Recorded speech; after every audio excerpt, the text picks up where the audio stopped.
Fala pessoal, tudo bem? Sou Matheus Javé, monitor de hematologia e acadêmico de medicina do oitavo período da Universidade de Estácio de Sá.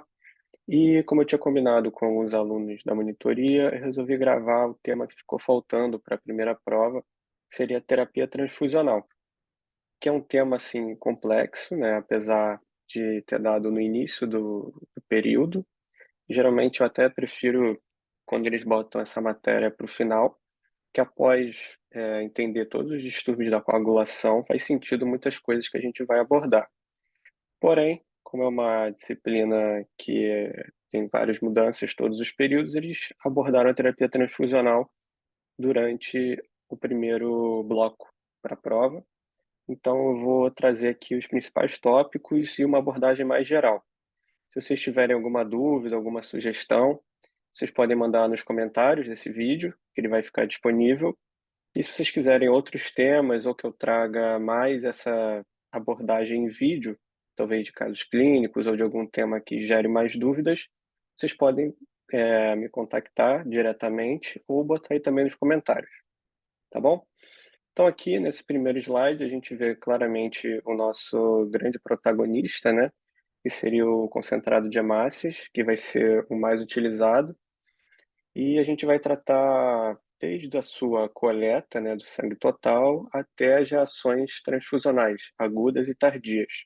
Então, quem quiser acelerar o vídeo, eu vou falar de uma forma bem lenta, que tem gente que gosta de anotar durante, mas se você quiser acelerar, não tem problema também.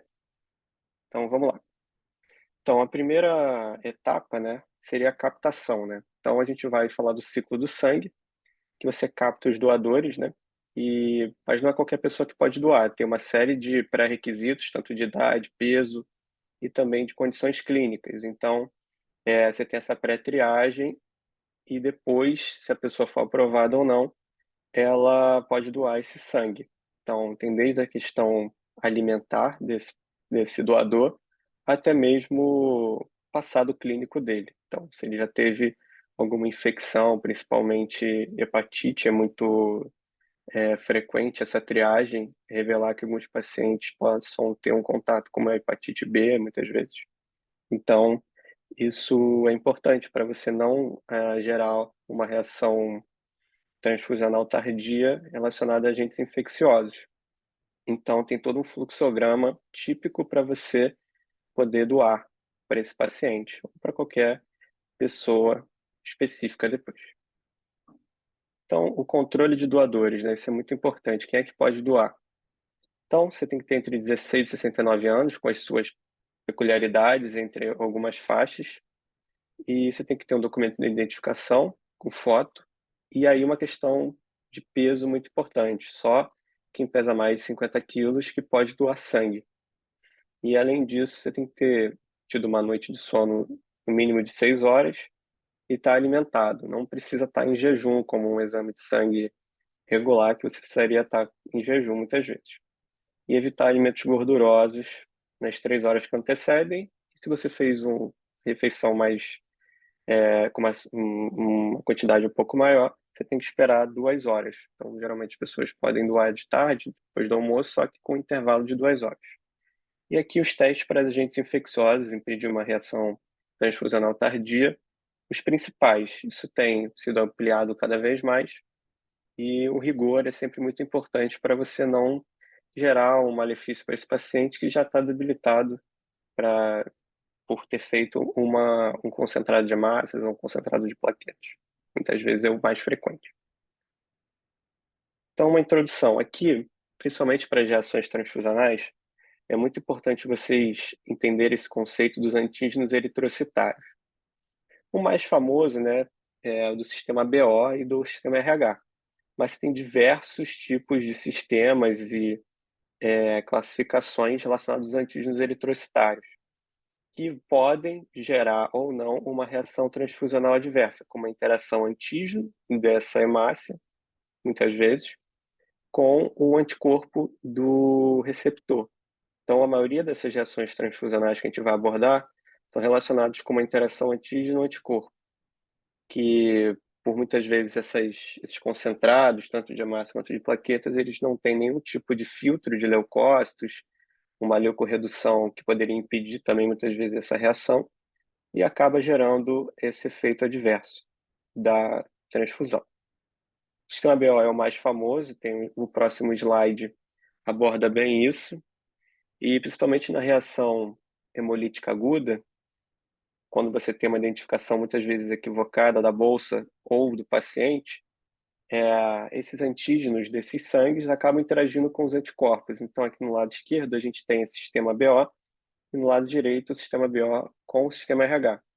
Isso aqui é mais frequente nas reações hemolíticas em recém-nascidos, principalmente por uma incompatibilidade RH, na segunda gestação, muitas vezes, porque na primeira a mãe tem o primeiro contato, né, com o feto, com o sistema RH diferente, e aí no segundo você já tem essa reação adversa. Aqui do lado esquerdo a gente tem os tipos sanguíneos, né, os tipos da hemácia, A, B e O, seus antígenos e os seus anticorpos. Então, imagine que você muitas vezes possa receber uma bolsa equivocada com o antígeno AB, muitas vezes, e o seu organismo, por ser um organismo de um sistema diferente, você acaba interagindo e gerando uma hemólise por uma incompatibilidade ABO.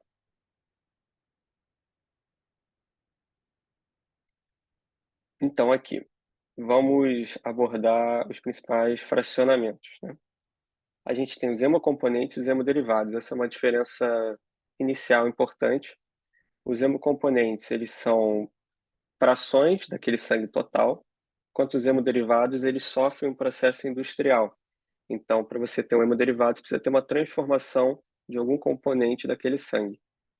O primeiro fracionamento é feito entre o sangue total e ele é feito entre concentrado de hemácias e plasma rico em plaquetas. Esse plasma rico em plaquetas, ele rapidamente já é dividido em concentrado de plaquetas, o plasma de 24 horas e o plasma fresco congelado. E esse plasma fresco congelado, ele, quando você aquece ele, ele pode se transformar em crioprecipitado. E os outros componentes, eles também podem sofrer processos industriais e se tornar hemoderivados, né, com albumina, globulinas e os concentrados específicos dos fatores de coagulação. Então, a gente tem o plasma fresco como o principal componente para os hemoderivados. E aqui no lado esquerdo, a gente tem um processo de leucodepilação. O que é isso? É quando um processo de filtragem dos leucócitos desse sangue para que não haja uma reação adversa, muitas vezes HLA, por um anticorpo relacionado aos leucócitos, quando você tem linfócitos ativados, muitas vezes já nesse sangue, e se você transfunde esse sangue num paciente que já tem um defeito imune ou muitas vezes uma doença autoimune, pode gerar uma reação adversa. Então, você pode fazer tanto essa leucodepressão no momento da coleta, antes da estocagem, como também próximo da doação, próximo da transfusão, no caso. Então, você pode ter um filtro que vai ser apresentado mais para frente e pode ser abordado dessa forma. Então, aqui tem, como eu disse, esse fracionamento, né, dos hemocomponentes. A gente vai abordar um por um nos próximos slides. Então, o primeiro, concentrado de hemácias, ele é o mais utilizado e aqui tem um ponto importante que eu gostaria de trazer. Muitas vezes as pessoas fazem concentrado de hemácias de uma maneira equivocada, sem investigar a causa daquela anemia. Então, você acaba sendo muito abrupto na abordagem e acaba utilizando o concentrado de hemácias, gerando muitas vezes um risco para esse paciente, sendo que esse é só tratar a causa daquela anemia. Muitas vezes é carencial, então se você repor a carência que ele tem, você acaba resolvendo o problema sem necessitar do concentrado de hemácias. Porém, em alguns casos, principalmente sangramento agudo, é muito utilizado até como uma forma de recompor essa hipóxia tecidual, e isso é uma maneira de impedir um desfecho trágico para esse paciente que sofre uma hemorragia abrupta. Então, você tem que estar atento aos sinais clínicos da anemia, muitas vezes a taquicardia, A taquipneia só se manifesta com uma hemoglobina abaixo de 8. Então, se por acaso você já tem os sinais clínicos, já se atentar à possibilidade de ofertar um concentrado de hemácias e sempre usar a menor quantidade necessária para diminuir essas possibilidades de efeitos adversos. E aqui no lado esquerdo a gente tem a identificação, né, sempre muito bem identificado, sistema BO, sistema RH, e aqui está dizendo que foi desleucocitado, ou seja, ele teve uma redução de leucócitos para impedir a possibilidade, né, de uma reação HLA ou antígeno-anticorpo de uma maneira geral. E aqui uma questão importante, né, unidade de concentrado de hemácias aumenta em média 1 grama decilitro de hemoglobina ou 3% de hematócrito. Então, sempre pensar nesse cálculo. Porém, pacientes pediátricos têm uma conta diferente, geralmente cada 20 ml aumenta aproximadamente 2 gramas por decilitro de hemoglobina. As indicações, então a gente tem sempre essa questão de avaliar o quadro clínico do paciente, e não somente só os parâmetros da hemoglobina, e avaliar se é possível reverter aquele quadro anêmico sem precisar infundir um concentrado de hemácias. Então, nesse caso, é importante você sempre avaliar o paciente como um todo e não só um parâmetro laboratorial, para impedir muitas vezes um desfecho trágico por uma reação adversa, apesar de ser cada vez mais raro. Então, aqui, o principal parâmetro, cada cenário, se vocês forem rodar em hospitais, vocês vão ver isso, cada cenário tem um parâmetro específico, muitas vezes. Eu, por exemplo, que rodei muito tempo no Miguel, no CTI, a gente usava só o parâmetro de 7. Abaixo de 7, você pedia um concentrado de hemácias para esse paciente. Porém, alguns cenários podem utilizar esse outro critério de 5, se você não tiver sinais de hipóxia tecidual e uma anemia crônica. E sempre é importante vocês avaliarem, né, se ele tem algum sinal hemodinâmico alterado por essa anemia. E aí, independente do valor que você encontrar, você já pode ofertar esse concentrado de hemácias para esse paciente. Então, mas aqui o parâmetro seria 7. Em alguns casos específicos, você pode estender por um limiar mais alto. Então, principalmente em pacientes que fizeram revascularização miocárdica, tiveram um infarto agudo no miocárdio recente, você pode já fazer um concentrado de hemácias com uma hemoglobina abaixo de 10, pensando que esse parâmetro laboratorial pode se deteriorar rapidamente e aí você vai precisar fazer de qualquer forma, ele vai atingir um valor cada vez menor e, consequentemente, você faz isso previamente. O concentrado de plaquetas, ele tem indicações também muito específicas e aqui tem um parâmetro diferente. Você tem o uso profilático, quando você não tem o sangramento, e o uso terapêutico, quando você já tem uma evidência de um sangramento. Então, em uso profilático, geralmente o limiar é abaixo de 10.000, e se o paciente for séptico ou se ele estiver usando algum fármaco ou tiver alguma doença de coagulação que impede muitas vezes esse tampão plaquetário de atuar corretamente, você já pode estender esse limiar acima de 20.000. Então, atenção a essa possibilidade de transfundir o concentrado de plaquetas em um paciente abaixo de 20.000. Mas é muito particular de cada caso clínico, então, se você tiver um paciente que tem um distúrbio hemodinâmico acentuado, fica a critério, muitas vezes, do próprio médico decidir a melhor forma terapêutica. E no caso do uso terapêutico, quando você já tem uma hemorragia maciça e sinais evidentes de sangramento, você utiliza um limiar de 50.000 plaquetas. Então, muitas vezes você tem que investigar se esse paciente já não tem nenhum tipo de sangramento. E aí você já poderia ter feito o concentrado de plaquetas de uma forma terapêutica e não profilática. E aqui tem um ABS importante, né, que em trombocitopenias por destruição periférica ou por alterações congênitas da função plaquetária, você somente vai fazer essa transfusão de concentrado de plaquetas em vigência de sangramentos graves, porque em sangramentos de menor monta não faria muito sentido, já que os parâmetros plaquetários vão diminuir novamente. E aqui uma dose padrão, assim, que os livros geralmente preconizam, seria 1 unidade para cada 10 quilos de peso. E aqui você tem uma limitação de 6 unidades, para impedir reações transfusionais, tanto agudas quanto tardias. E você vê aqui que a cor, né, desse concentrado de plaquetas é muito diferente do que o concentrado de hemácias, porque aquilo que dá a cor do sangue é a hemoglobina. Então, aqui, quando você já faz o fracionamento do concentrado de plaquetas após o plasma rico em plaquetas, você já vê que tem uma cor completamente diferente daquilo que a gente viu anteriormente do sangue total e do concentrado de hemácias.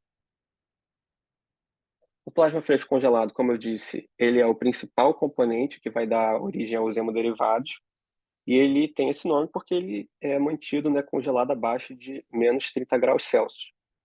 Ele é preparado tanto de um único doador, como também pode ser feito com um pool de vários doadores, e você faz um concentrado, um plasma fresco congelado, de vários doadores, fazendo esse pool de plasma. Isso também ocorre em plaquetas, então você pode ter tanto uma férise de plaquetas de um único doador, como também pode ter um pool de plaquetas. E a sua função atualmente tem caído muito em desuso, principalmente pelos hemoderivados de fatores de coagulação específicos, que você pode utilizar. Porém, se você não tiver a utilização frequente dentro do seu cenário, você pode utilizar o plasma fresco congelado como uma alternativa. Além disso, em transfusões maciças, quando você tem uma hemorragia maciça, você acaba fazendo uma transfusão 1 para 1 para 1. Então, é um plasma fresco congelado, um concentrado de plaquetas e um concentrado de hemácias. E nessa IVD, como a gente tem uma coagulação intravascular disseminada, você acaba também utilizando o plasma fresco congelado de uma forma similar ao que é feito numa transfusão maciça por hemorragia. E depois de cirurgia com derivação cardiopulmonar, também é utilizado, e para reverter o efeito da varfarina. Lembrar que a varfarina é um anticoagulante antagonista da vitamina K, então sempre que você for também reverter o efeito da varfarina, é importante você administrar a vitamina K. E na púrpura trombocitopênica trombótica, na PTT, quando você também não consegue fazer a plasmaférese, você pode também fazer o plasma fresco congelado como uma forma alternativa dessa plasmaférese.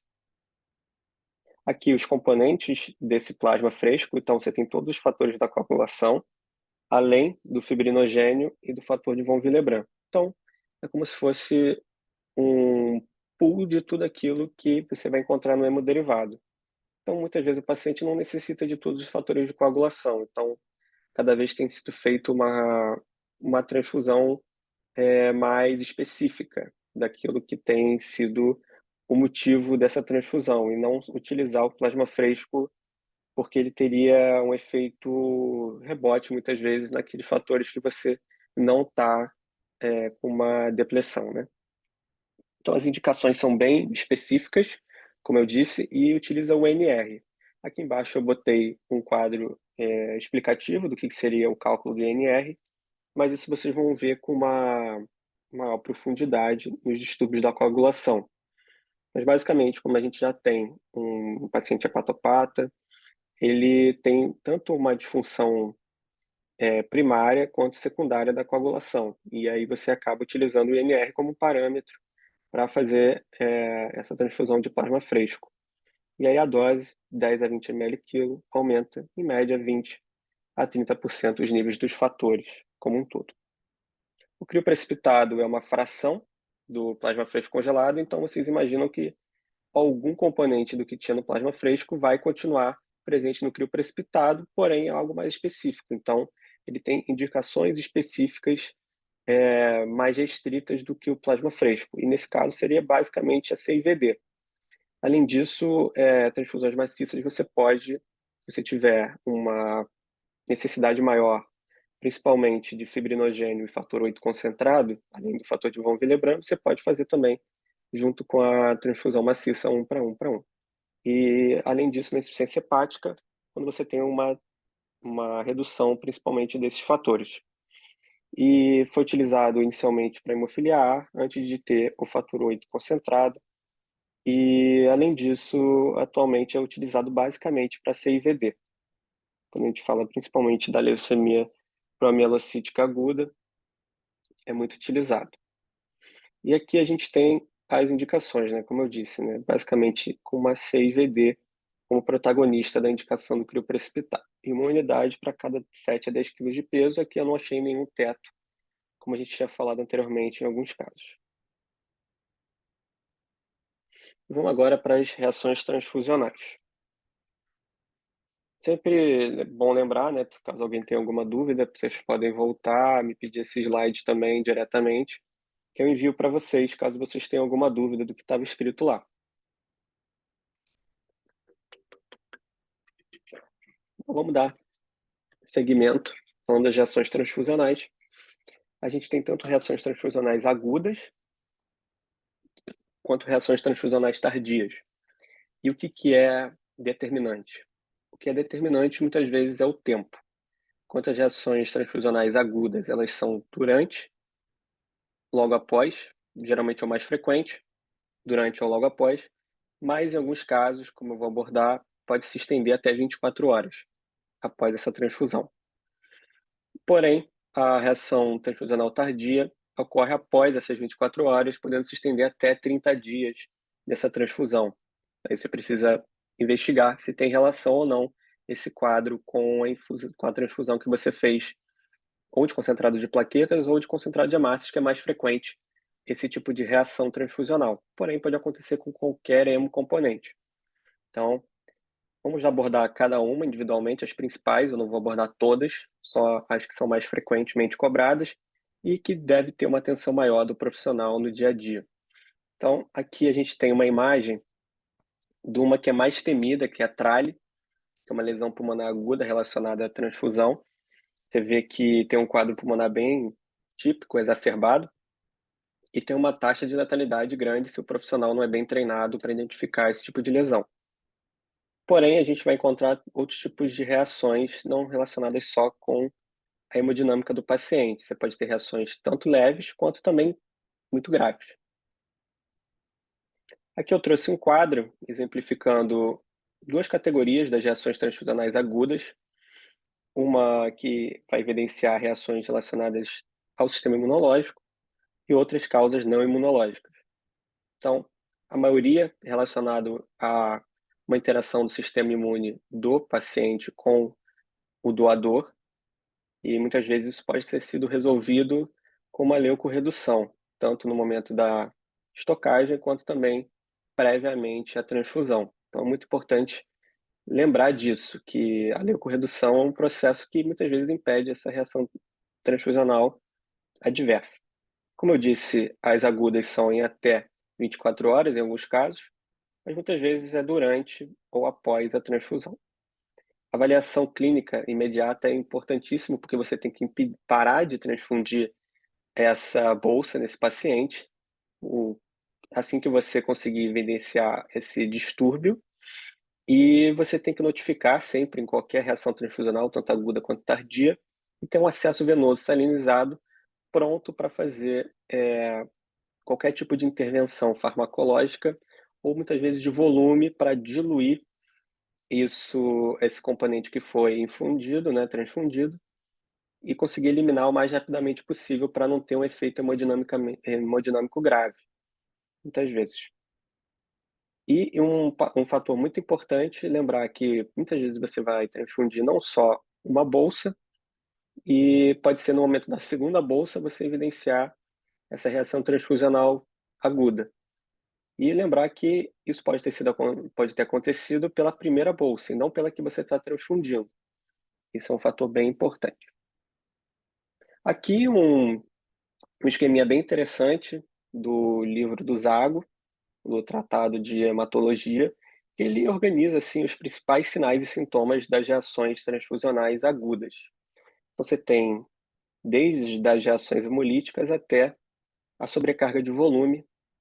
Então a gente vai abordar todas essas, pelas suas particularidades, porém você vê que tem algumas que têm características muito similares, e no primeiro momento você não vai conseguir diferenciar uma da outra. Então, tem que ter um rigor assim maior nas principais diferenças entre elas. Então, você vai ver, de uma forma simplificada, algumas características que diferenciam as reações agudas umas das outras. Então, atenção aos principais sinais de diferenciação. Vamos começar com a reação hemolítica aguda. Ela acontece, né, por uma interação dos anticorpos de classes IgM e IgG, e a gente já abordou as reações desses anticorpos quando a gente foi falar de anemia hemolítica autoimune. Então, lembrar que a IgG é relacionada à anemia hemolítica quente e a IgM com anemia hemolítica fria.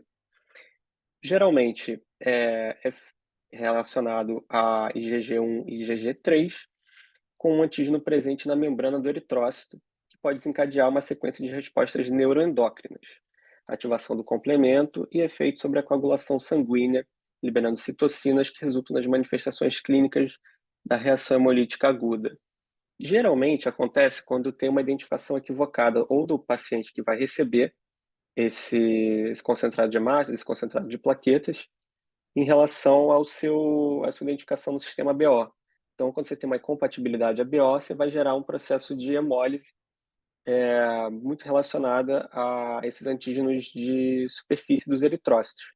Então, aqui no quadro da esquerda, a gente vê o que seria essa hemólise intravascular, que pode positivar o teste de Cumbis direto, né? Mas não é uma regra. Você pode ter uma reação hemolítica aguda sem a positividade do teste de Cumbis direto. Mas você vai ter todos os marcadores que a gente viu anteriormente de hemólise. Então, você vai ter um aumento de bilirrubina indireta, um aumento de LDH, que é a lactato desidrogenase, e uma queda da aptoglobina, que é um marcador de hemólise diferente do que a gente viu lá na anemia carencial. Nesse caso, quando você tem uma queda da aptoglobina, você vai ter aumento da ferritina, enquanto na anemia carencial, ferropriva principalmente, você vai ter um aumento da aptoglobina e uma queda da ferritina. Então, você vai ver hemoglobina livre no plasma, você pode ter um sinal que vocês já viram também diversas vezes quando foram analisar a anemia hemolítica, que é a hemoglobinúria. E aqui tem uma questão bem importante, que você tem que agir rápido para impedir a insuficiência renal aguda desse paciente. Então, o tratamento também vai se basear nessa lesão renal, que pode se manifestar rapidamente com queixa de dor lombar, bem típica de quadros renais, né? Pode se confundir muitas vezes com uma pielonefrite, só que você vai ter uma transfusão ocorrendo muitas vezes, então você não vai suspeitar de um quadro de pielonefrite, né? Como eu disse, né, o tratamento para todas as reações transfusionais agudas é interromper imediatamente a transfusão, notificar o local que te forneceu esse hemocomponente, né, dentro do hospital, hidratação vigorosa, né, no acesso venoso salinizado que você sempre tem que ter disponível. Você vai fazer hidratação vigorosa impedindo essa insuficiência renal aguda e confirmar os dados do receptor, obviamente para ver se não tem essa incompatibilidade ABO, e da bolsa transfundida para impedir que tenha essa reação por incompatibilidade ABO. Além disso, você pode utilizar diuréticos, principalmente para impedir essa insuficiência renal aguda. E aqui no lado esquerdo não abordei tanto, mas você tem a clínica desse paciente, né? Ele vai se manifestar muitas vezes com febre, sinais clínicos de hemólise, né? Como um todo, como a hemoglobinúria e hiperbilirrubinemia, que são sinais clínicos de hemólise. Além disso, ele vai apresentar muitas vezes sensação de queimação no local da transfusão. Então, como a gente falou de febre anteriormente, agora a gente vai falar de uma outra possibilidade de reação transfusional aguda, que é a reação febril não hemolítica. Então, nesse caso, a gente vai abordar uma característica diferente, que é um quadro, muitas vezes, de menor potencial de letalidade, que é a reação febril não hemolítica. Nesse caso, você vai ter um aumento da temperatura em até 1 grau Celsius, um pouco mais do que 1 grau Celsius, mas nada tão elevado a ponto de você suspeitar de uma contaminação bacteriana, e ocorre geralmente durante a transfusão ou até 1 hora após o seu término. E ela é causada por antígenos leucocitários do doador, por uma reação do sistema imune a esse sangue que foi transfundido. Muitas vezes concentrado de hemácias ou concentrado de plaquetas. Isso poderia ser evitado com uma leucorredução. Aqui, como eu tinha dito anteriormente, você pode usar um filtro de leucócitos previamente à transfusão. E aqui é um tipo específico que você pode utilizar, o filtro de leucócitos. A clínica vai ser baseada basicamente em febre, porém você pode ter sensação de frio e calafrios ou tremores, que podem ser os principais sintomas. Em algumas reações, os tremores e a febre não são evidentes dentro dos primeiros 30 minutos, e os sintomas secundários podem acompanhar um aumento de temperatura, incluindo cefaleia, náusea e vômitos. Então, basicamente, um quadro febril, porém sem acometimento renal. Então, essa é a principal diferença entre a reação febril não hemolítica da reação febril hemolítica, né? Que é a reação hemolítica aguda. O tratamento aqui é um pouco mais simples, é só interromper a transfusão, como todas as reações hemolíticas agudas, reações transfusionais agudas, desculpa. Você tem que ter um acesso venoso, né, como todos, e usar um antitérmico pode ser suficiente, usar um paracetamol ou uma dipirona, sempre lembrar se o paciente não é alérgico a um dos fármacos. A reação alérgica, ela é relativamente comum e pode se manifestar com a clínica da esquerda, uma urticária, um prurido, um rash, pode ter edema localizado ou um flushing, né, que é quando você tem essa alteração de coloração da pele. E muitas vezes você pode só simplesmente observar esse paciente e dependendo do acometimento dele, principalmente respiratório, você pode ter medidas mais ativas nessa resolução da reação transfusional aguda. Mas ela muitas vezes pode ser uma reação não tão grave. Então você apenas interrompe a transfusão, hidratação venosa, notificar o hemocentro, né, que te forneceu essa bolsa e pode usar antihistamínico como estratégia terapêutica. Em reações mais graves, vocês podem utilizar a epinefrina, né, que é o principal fármaco utilizado para reações anafiláticas também, então a adrenalina, né? E no caso de o paciente apresentar edema de laringe, você pode já previamente pensar que ele pode ter uma obstrução da via aérea e fazer intubação endotraqueal. Caso ele já tenha uma obstrução significativa dessa via aérea, você pode também fazer uma traqueostomia nesse paciente para ele não ter uma insuficiência respiratória aguda e vir a óbito. A reação anafilática, ela muitas vezes se confunde com a reação alérgica, só que ela é muito mais grave e aguda do que a reação alérgica. Então ela pode progredir, né, para uma instabilidade hemodinâmica, com hipotensão, taquicardia, perda de consciência, arritmias e choques, gerando até o óbito desse paciente rapidamente. E ela acontece basicamente quando você tem uma reação por presença de anticorpos anti-IgA, né, dentro desse esqueminha aqui da direita, né, nessa ilustração, em receptores congenitamente deficientes dessa classe de monoglobulina, né, que é o IgA. Como esse paciente ele vai ter essa deficiência, ele vai agir de uma forma exacerbada quando faz esse concentrado, e aí vai ter a reação transfusional aguda, por uma reação anti-IgA. Então, o principal tratamento é interromper a transfusão, novamente, hidratação venosa, terapia de suporte aqui é muito essencial, e aqui a gente não vai fazer tanto uso de antihistamínico, a gente já vai partir direto para epinefrina, né, com adrenalina, que nesse caso pode ser subcutânea, em doses de 20 a 30 minutos, 3 doses no máximo, para reverter o broncoespasmo, impedindo uma insuficiência respiratória aguda. E você pode reverter hipotensão com adrenalina endovenosa. Esse paciente pode ter uma estabilidade hemodinâmica em níveis pressóricos e é importante você reverter. E agora a gente vai falar das duas principais, no caso, reações transfusionais agudas que podem evoluir para um desfecho trágico, que é a trale e a taco, né? A trale com uma lesão pulmonar aguda relacionada à transfusão e a taco que é a sobrecarga de volume. Elas têm apresentação muito similar, com um quadro pulmonar bem típico, exacerbado, só que elas têm padrões diferentes, tanto na radiografia de tórax, quanto também na sua apresentação hemodinâmica. Então, a gente vai tratar primeiro da trale e depois da taco, e tem um esqueminha para vocês diferenciarem na prática o que seria o padrão da trale e da taco. Então, a trale, ela tem uma explicação ainda um pouco incerta do porquê que ela ocorre, mas também tem um componente imune importante, poderia ser relacionado a uma reação HLA, ou relacionado a neutrófilos específicos do doador, presente no componente sanguíneo transfundido que possa interagir com antígenos leucocitários, geralmente granulocíticos, né, do receptor. Então, relacionados com aquilo que a gente viu de sistema imune nas aulas anteriores. E a clínica vai se manifestar com dispneia, cianose, febre, taquicardia e hipotensão. Aqui, muita atenção na hipotensão. A hipotensão vai ser um fator de, muitas vezes, diferenciação com o quadro da TACO, porque na TACO você vai ter hipertensão. Além disso, aqui a gente não tem características que eu vou abordar na TACO também.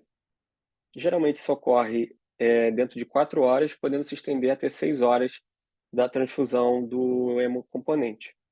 Febre e hipotensão, quando presentes, eles são geralmente sintomas moderados e respondem rapidamente ao uso de antipiréticos e infusão de líquidos. Porém, como eu disse aqui no tratamento, no final, muitas vezes essa hipotensão pode não responder a volume, né, e consequentemente você precisar de vasopressores. Nesse caso, você pode usar a adrenalina também como uma estratégia para impedir essa hipotensão. Porém, você pode utilizar o vasopressor de sua escolha, dependendo do cenário que você está atuando. Então, sempre é importante você reconhecer os vasopressores que você tem disponível e utilizar a melhor estratégia dentro do cenário que você vai atuar. Aqui na radiografia de tórax, você vê que tem um padrão de filtrado intersticial difuso bilateral.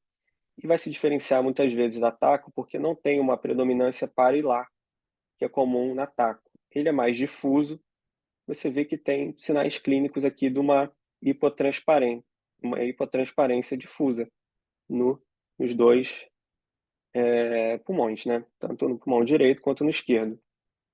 Aqui o paciente monitorizado, uma radiografia de tórax em AP. E aí, tratamento, interromper a transfusão imediatamente, hidratação venosa, suporte ventilatório é muito importante, então ofertar O2, sempre importante ver se esse paciente está responsivo ou não, para você pensar no manejo mais invasivo dessa via aérea, senão pode fazer a utilização de outras formas de suporte ventilatório. E uma coisa que eu ia abordar anteriormente é que ele responde bem a volume, né? Que é uma diferenciação da TACO que a gente vai abordar agora, que não responde bem a volume, justamente porque tem uma sobrecarga de volume. Nessa sobrecarga circulatória, o paciente muitas vezes já tem uma predisposição a essa sobrecarga, então ele tem sinais clínicos, muitas vezes, de uma insuficiência cardíaca congestiva, ou ele já tem uma cardiopatia prévia.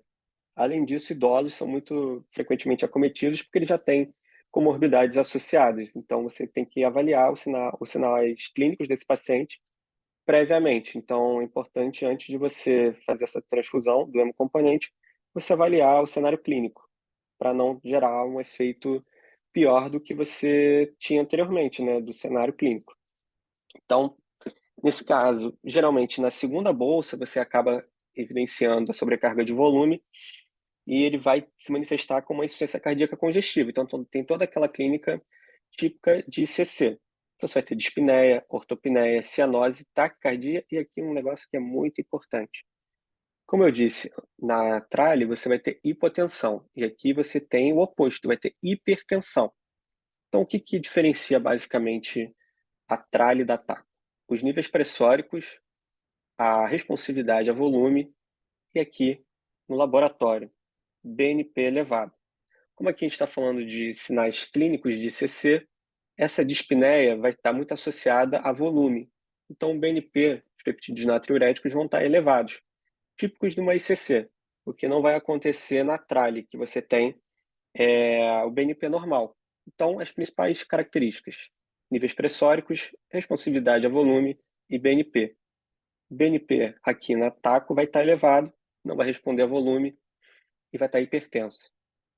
Então vocês pensam, né? Se aqui ele não vai responder bem ao volume, o que você faz quando você tem uma sobrecarga, né, de volume? Você vai usar o diurético. Nesse caso, ele é bem-vindo e vai ser muito utilizado, principalmente nos casos que você já tem um quadro pulmonar exorbitante, né, evidenciado como edema de pulmão. E o edema de pulmão, a furosemida é preconizado como primeira terapia para impedir esse efeito, esse desfecho ruim do paciente, né?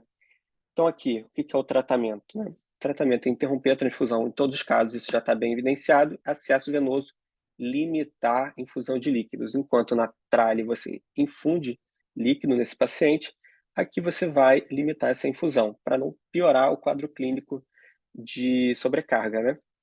Além disso, você vai administrar oxigênio, como você fez também na trale, porém, aqui você tem uma abordagem mais típica de uma ICC. Então, Você pode colocar o paciente em decúbito elevado, impedir esse retorno venoso para impedir a piora dessa congestão pulmonar. Então, você vai utilizar a gravidade a seu favor. E, como eu disse, a hipervolemia e o edema pulmonar devem ser tratados como qualquer outra causa de insuficiência cardíaca congestiva, respondendo bem aos diuréticos, furosemida, principais características de diferenciação da TACO com a tralha. Então, a prevenção, se atentar sempre às características clínicas e à idade do paciente, se ele é cardiopata crônico, se ele é um idoso já com sinais de comorbidades associadas a volume. Nessa situação, transfundir lentamente, sempre avaliando o quadro clínico desse paciente. E administrar diuréticos previamente ou durante a transfusão para impedir essa sobrecarga de volume. Aqui não abordei anteriormente, né? Como a gente viu aqui na radiografia de tórax, anteriormente na tralha, é um padrão mais difuso. Aqui você também pode ter um padrão difuso, porém ele é mais frequentemente parilar, ou seja, perto do hilo pulmonar, dos dois lados. Um padrão de diferenciação na radiografia de tórax. E aqui um esqueminha exemplificado do que você pode encontrar de diferenciação numa radiografia de tórax para suspeitar de trale e de TACO. E aqui um ponto importante. Vocês estão vendo que tem aqui uma sigla do lado da tralha, que é a sigla de síndrome do desconforto respiratório agudo. Se o paciente ele já tem uma clínica típica de insuficiência respiratória aguda e de uma síndrome de desconforto respiratório, previamente à trale, você não vai conseguir diferenciar se aquilo é uma trale ou se é uma síndrome do desconforto respiratório agudo. Então, você pode chamar de possível trale e não de trale. E você não consegue diferenciar se foi um quadro prévio que se exacerbou durante a transfusão ou se é uma trale. Então, é basicamente a diferenciação aqui importante. Você vê que é um padrão de infiltrado intersticial difuso, então mais relacionado ao parênquima do que parilar, como a gente viu aqui na TACO. Além disso, pode ter um derrame pleural associado ou não, mas isso não é uma regra. E vocês podem encontrar as linhas B de Kern, que é um sinal radiológico típico de congestão pulmonar. E aqui um quadrinho exemplificando a principal diferenciação de tralha e TACO. Na tralha, a gente vai ter uma hipotensão, enquanto na TACO, hipertensão. O BNP da tralha vai estar baixo, o normal, o TACO vai estar alto, elevado. E lembrar que aqui você vai ter uma responsividade a volume, porém não tem uma responsividade boa a diurético, enquanto aqui você não responde bem a volume e responde bem a diurético. São as principais características de diferenciação de tralha para TACO. Vocês podem ter também uma contaminação bacteriana e aqui vai ter um diferencial relacionado à febre. Não é tão frequente, né, quanto as demais que a gente viu, é estimado em 1 para cada 1.700 unidades de plaqueta e 1 para cada 500.000 unidades de hemácias. Então, o que a gente vai ter aqui é basicamente uma bacteremia aguda por diversos germes, tanto pode ser aeróbios como também anaeróbios. Então, por isso que a gente vai fazer também um antibiótico de amplo espectro para cobrir tudo aquilo que poderia ser o causador. Porém, antes é sempre importante fazer a hemocultura para você conseguir evidenciar o principal agente etiológico daquela contaminação bacteriana e tratar direcionadamente.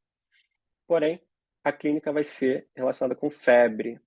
Aqui eu marco a febre, porque ela, se vocês olharem com mais atenção, ela é diferente daquela febre da reação febril não hemolítica, que seria menor lá do que aqui. Aqui é uma febre mais exacerbada do que aquela febre da reação febril não hemolítica.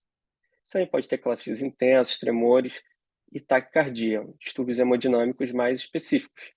Porém, você pode só se manifestar como uma febre inespecífica. Você pode ter aumento ou queda de pressão arterial, sendo um sinal pouco específico. E outros sintomas podem estar associados com náuseas, vômitos, dor lombar, respiração encurtada, que podem gerar uma dúvida se aquilo é uma reação febril, uma reação hemolítica aguda, ou se é uma contaminação bacteriana. E aí você tem que investigar pelos marcadores de hemólise. Então, tratamento: interromper a transfusão imediatamente, acesso venoso, hemocultura e um antibiótico de amplo espectro aqui, muito importante para impedir essa infecção bacteriana se postergar nesse paciente que já tem, muito provavelmente, com o sistema imune debilitado. E aqui um quadrinho, caso vocês queiram estudar depois uma forma de abordar a reação hemolítica, a reação transfusional aguda. Então você tem aqui um fluxograma que eu achei bem interessante, com os tratamentos e como você acaba suspeitando de qual reação transfusional está acontecendo nesse paciente. E aqui no final, a principal diferenciação entre tralha e taco, ele bota a pressão de veia cava, venosa central, no caso, e aqui eu gostaria de trocar só pelo BNP, que seria uma abordagem melhor em relação a esse paciente, né? O BNP acho que vocês vão gravar de uma forma melhor do que essa pressão venosa central. Então, a clínica é muito parecida, lembrar daquelas características típicas do raio-x, né? Da radiografia de tórax de cada uma. Vamos falar rapidamente das reações transfusionais tardias, elas não são tão mencionadas quanto as reações transfusionais agudas, porém a gente vai tratar das principais, né? Que são basicamente a hemolítica tardia, a doença do enxerto versus hospedeiro pós-transfusional e a púrpura pós-transfusional. Lembrar que pode ter essas doenças infecciosas pós-transfusão, de uma forma mais tardia, porém, com aquela pré-triagem, isso reduziu muito ao longo dos anos. E a sobrecarga de ferro, essas múltiplas transfusões e uma deficiência, muitas vezes, nos níveis, né, de ferro sérico desse paciente, por uma disfunção de volume, muitas vezes. Então, aqui as principais causas, né, que eu vou abordar mais especificamente. Então, relação hemolítica tardia. Aqui, infelizmente, eu até botei novamente a tralha, então estou enganado, mas eu botei essa imagem aqui de forma equivocada, me perdoem por isso. A reação hemolítica tardia, ela ocorre em 0,05 a 0,07% das transfusões e ela não tem relação com o sistema BO, que é a principal diferença entre a reação hemolítica aguda da tardia é que aqui você pode ter relação com outros anticorpos anti-eritrocitários não relacionados com o sistema BO. Então, muitas vezes não é por uma identificação equivocada, pode ser por uma questão de múltiplas transfusões que aquela paciente, muitas vezes é uma paciente mulher que foi multipla, grávida, muitas vezes já teve acesso a muitas transfusões e aí agora resolveu ter uma reação hemolítica tardia relacionada a uma compatibilidade, muitas vezes não ABO. Então, a clínica febre, icterícia e queda da hemoglobina ou aproveitamento transfusional inadequado. Então, o que tem de diferença aqui? A icterícia é mais abundante, né, já que a gente vai encontrar uma paciente após a transfusão. Então, aqui não vale muito a pena abordar no tratamento a questão de interromper a transfusão, já que já interrompeu, né, já acabou essa transfusão. Então, o tratamento geralmente é investigar esses anticorpos irregulares e antígenos da bolsa já seria o suficiente. É um quadro autolimitado, ele pode se resolver com o passar dos dias sem muitas intercorrências. Aqui, o cumbi direto geralmente é positivo, o marcador de hemólise é autoimune, né? E a prevenção, se houver necessidade de transfusões futuras, sempre observar se o concentrado de hemácias deverá ser antígeno negativo para impedir essas reações hemolíticas tardias. A púrpura pós-transfusional, essa reação muitas vezes dermatológica, que você pode encontrar no paciente, ela é rara e geralmente em mulheres múltiplas transfundidas também, e já tem uma predisposição a uma reação transfusional relacionada ao sistema imune. Então, alguns pacientes envolvem anticorpos plaquetários específicos, em geral de especificidade anti-HPA-1A, que não somente destrói as plaquetas positivas da transfusão, como também as autólogas do próprio paciente, gerando essa depressão de plaquetas nessa paciente.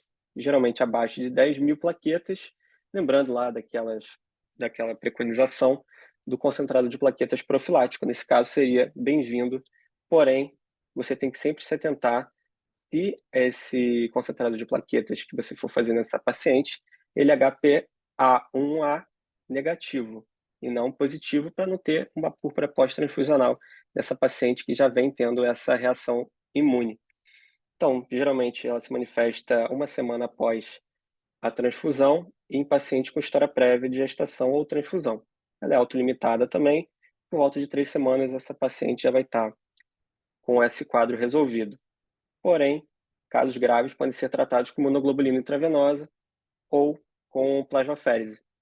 sendo esse último não tão efetivo quanto a imunoglobulina. E aí lembrar, nas próximas transfusões, de sempre pesquisar se o concentrado de plaquetas ele é HPA1A negativo, para impedir essa reação adversa. E aí, falar da doença do enxerto versus hospedeiro, que também pode se manifestar com alterações dermatológicas, como dermatite, e ela é extremamente rara, porém acontece quando você tem linfócitos viáveis, muitas vezes quando você não fez uma leucorredução correta nessa bolsa, pode se manifestar como uma relação antígeno-anticorpo e por diferenças antigênicas de HLA entre o doador e o receptor.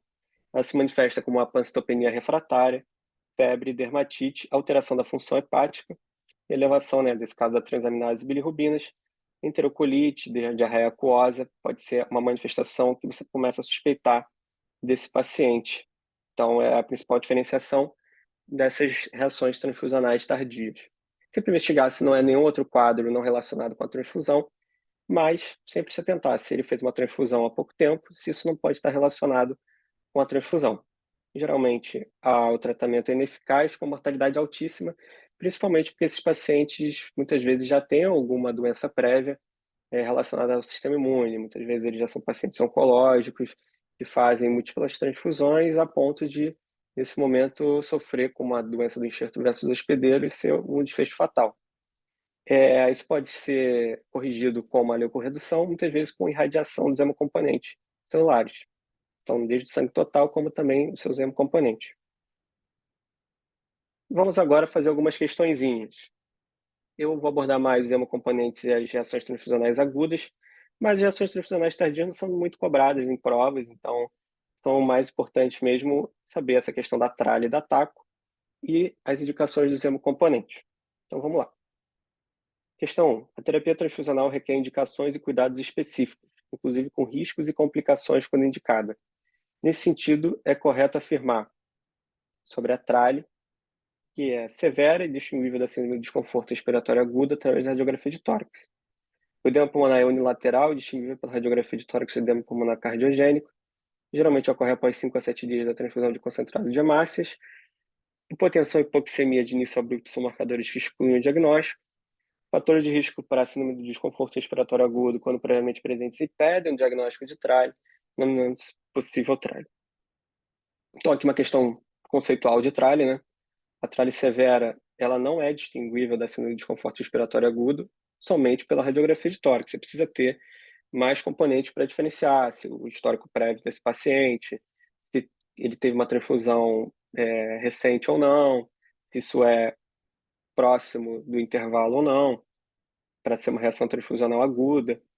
O edema pulmonar geralmente é bilateral e não unilateral, e ele é distinguível pela radiografia de tórax e edema pulmonar cardiogênico, pode ser, porém ele é bilateral.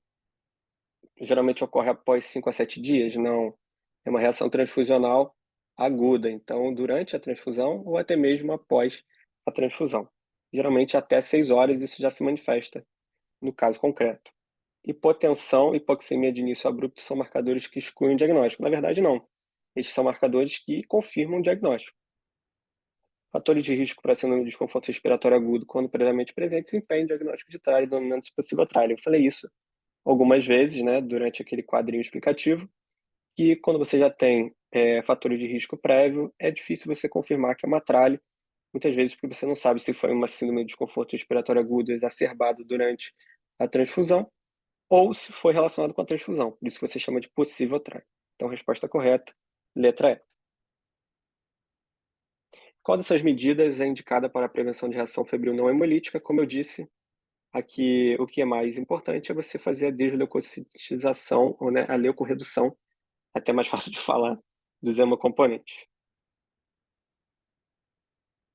Uma questão discursiva, pode cair na prova de vocês, é importante vocês saberem resolver questões discursivas também, até para o entendimento da matéria e conseguir ter um raciocínio clínico importante. Paciente de 65 anos, diagnóstico de câncer de cólon, apresentando anemia, foi preso, gente, já estou até alucinando aqui. Muito tempo gravando aqui, já estou lendo até errado já. Foi preciso transfundir 2 concentrados de hemácias. A primeira bolsa foi transfundida sem intercorrências. No final da transfusão da segunda bolsa, a paciente apresentou terapia, ó, já tô Eu tô ficando cansado aqui, hein, gente? Temperatura axilar média de 37,8 graus Celsius e calafrios.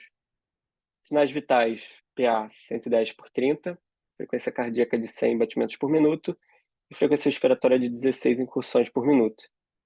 Diante desse quadro, responda às questões abaixo. Qual a principal hipótese diagnóstica e qual a conduta inicial? Bom, aqui, o que é importante? Temperatura axilar, calafrios. Os sinais vitais podem gerar uma certa dúvida, porém, primeira bolsa sem intercorrência, no final da transfusão da segunda bolsa. Então, reação transfusional aguda durante a transfusão. Temperatura axilar baixa, porém elevada, um pouco acima de 1 grau Celsius, calafrios. A hipotensão poderia gerar uma dúvida, porém não tem nenhum quadro pulmonar, principalmente uma frequência respiratória dentro da normalidade. Então aqui a gente vai falar basicamente de uma reação febril não hemolítica. O que você faz numa reação febril não hemolítica? Você basicamente vai fazer a interrupção da transfusão imediata, acesso venoso, e pode utilizar ou não um antitérmico, né? Dependendo do quadro clínico, às vezes ele é autolimitado, você não precisaria nem utilizar uma dipirona ou um paracetamol. Porém, você pode utilizar se for o caso. Certo? Questão 4. Paciente feminino, 51 anos, diagnóstico de leucemia mieloide aguda, internada para a realização da segunda consolidação. Então, termos específicos aí do tratamento da leucemia mieloide aguda. Antes da alta, apresentava hemoglobina de 5,9 gramas decilitro e neutrófilos de 1.100 milímetros cúbicos, plaquetas de 39.000 milímetros cúbicos. Queixa de dispneia aos pequenos esforços. O médico assistente solicitou transfusão de um concentrado de hemácias filtrado e irradiado. Você viu? Eles já se preocuparam de uma reação imune. Após 20 minutos do início da transfusão, o paciente apresentou febre de 38 graus, temperatura pré de 36,7 graus. Dor lombar intensa e taquipneia. Já levanta aí a suspeita de uma coisa que dá dor lombar intensa. Se vocês lembrarem lá do que eu falei, já vai surtir aqui um efeito de um alerta na cabeça de vocês. Qual a reação transfusional mais provável e quais as medidas a serem tomadas, além da conferência do rótulo da bolsa e da etiqueta da transfusão com os dados da paciente? Então, uma temperatura axilar elevada, dor lombar intensa e taquipneia, provavelmente nós estamos falando de uma reação hemolítica aguda, principalmente para essa dor lombar intensa. Suspender a transfusão e não reinstalar o hemocomponente, manter acesso venoso, solicitar lactato desidrogenase, bilirrubinas e hemograma, sumário de urina, para ver se você não tem, muitas vezes, uma insuficiência renal aguda já instalada, coagulograma e função renal, prescrever antitérmico, hidratação venosa e notificar a reação. Questão 5, paciente de 60 anos de sexo masculino, em tratamento para leucemia mieloide aguda subtipo M2, pesa 64 quilos, chega no dia 18 de indução da remissão para avaliação ambulatorial, encontra-se assintomático, apresentando hemograma do dia com hemoglobina de 8, leucócitos totais de 400 e contagem plaquetária de 15.000. Nesse caso, qual a conduta indicada? Aqui tem um conceito que eu não abordei tanto com vocês, que eu não falei de concentrado de granulócitos, porém, aqui tem uma questão que não precisaria muito disso. Então, a resposta correta seria observação. Por quê? Primeiro porque aqui não tem a indicação de concentrado de plaquetas profilático, porque é 15.000. Então, lembrar daqueles critérios típicos para ser 20.000, e aqui não tem nenhuma característica de sepse, ou muitas vezes algum fármaco associado que poderia necessitar de um limiar mais alto de 20.000. Além disso, não tem necessidade de concentrado de hemácias, porque tem hemoglobina de 8 e não 7, lembrar do limiar. Além disso, isso aqui poderia gerar uma dúvida em vocês. A aplicação de granuloquine subcutânea seria para aumentar o número de neutrófilos, só que você só faz isso se você for evidenciar uma neutropenia febril. Aqui ele não tem quadro de febre, então seria apenas observar. Aqui as referências têm estudos muito legais assim para vocês aprenderem mais sobre o tema. Eu tentei trazer um panorama para vocês. Eu espero que tenha sido proveitoso para todo mundo. Quem quiser depois deixar algum comentário aí dando sugestões, tirando dúvidas, ou pedindo outros temas que eu possa abordar, às vezes em caso clínico, uma abordagem de raciocínio clínico, ou algum tema que vocês já queiram que eu grave aqui e deixe disponível para vocês. É sempre importante vocês estudarem pelas referências bibliográficas aqui presentes, porque tem muitas coisas que eu não abordei, mas pode ser importante para a prática clínica de vocês. Vou interromper o meu compartilhamento. Mais uma vez, destacar que eu não tenho o hábito de gravar, então muitas vezes eu não tenho essa didática tão boa, mas eu vou tentar melhorar isso também em futuros vídeos, caso vocês queiram. E se vocês quiserem que eu continue gravando esses videozinhos, só me avisar, tá bom? Vou interromper a gravação e até uma próxima.